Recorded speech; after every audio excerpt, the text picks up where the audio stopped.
Hi, I'm Dave Crook, personal financial asset advisor. And as an advisor, it's my job to help my clients build up their portfolio with potentially lucrative asset building frameworks. Now, you may know many of these frameworks through names such as Roth IRAs or even the recent crave of NFTs.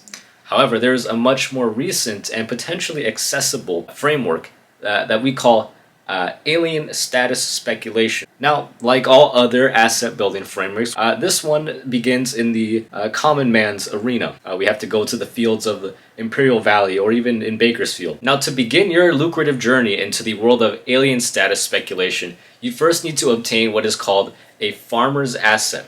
Now, a farmer's asset is quite simply when a farmer who owns a property takes his own personal stock or count of how much immigrant labor he uses for his workforce and then sells that to the Census Bureau. You can then buy a share of it or buy a stock in it in what we call a crow share. And a crow share is essentially just holding stock or a piece of the pie of this farmer's asset. Now you have to keep in mind at this point there are two types of crow shares. Now there is a bien patch, which is essentially a patch of the asset or multiple assets where it is speculated, though not confirmed, that at least 60% of the immigrant status is of legal status in that workforce. A bevel patch is when the total sub-net status of the farmer's asset is speculated to be less than optimal, suboptimal, under 60% of legal status. However, these are not confirmed until we get into post-compound speculation. Now, a bien patch and a bevel patch both have their positives and negatives, so you need to keep these in mind when you decide to buy a crow share.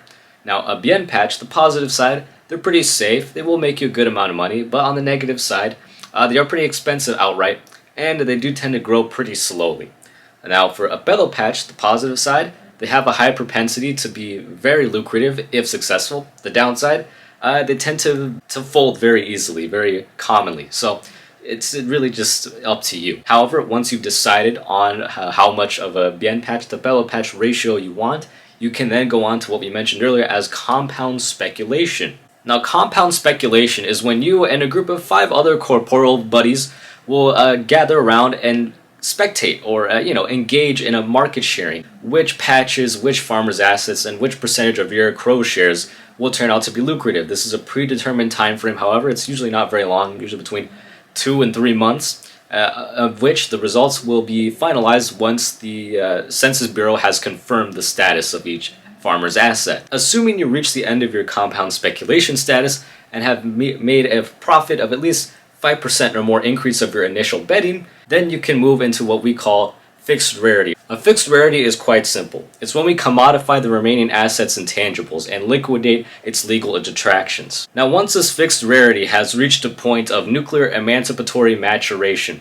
has achieved self-enlightenment, and has attained a 4-year degree at an accredited university or more, it can then move all of this into another account called a Western Hegemonic Fund. With this, then you can sit on the Western Hegemonic Fund through a legitimization process of economic, political, and cosmic abstraction, and at least wait for 3 lunar cycles to pass as well. Once you have done this, then your Western Hegemonic Fund account will become a financial black hole. Now, with this financial black hole, the more you simmer, the better. The more asset revitalization it's going to do for you.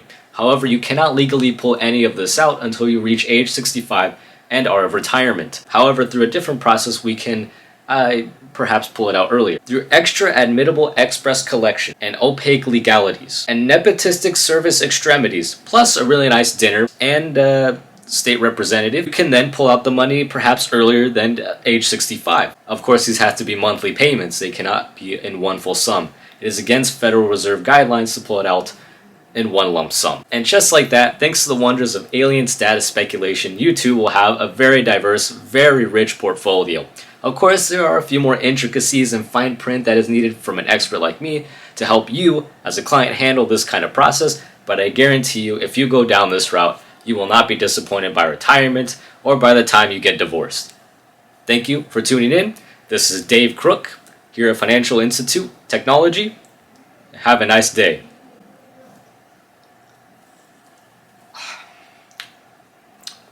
We're gonna make so much money. This does not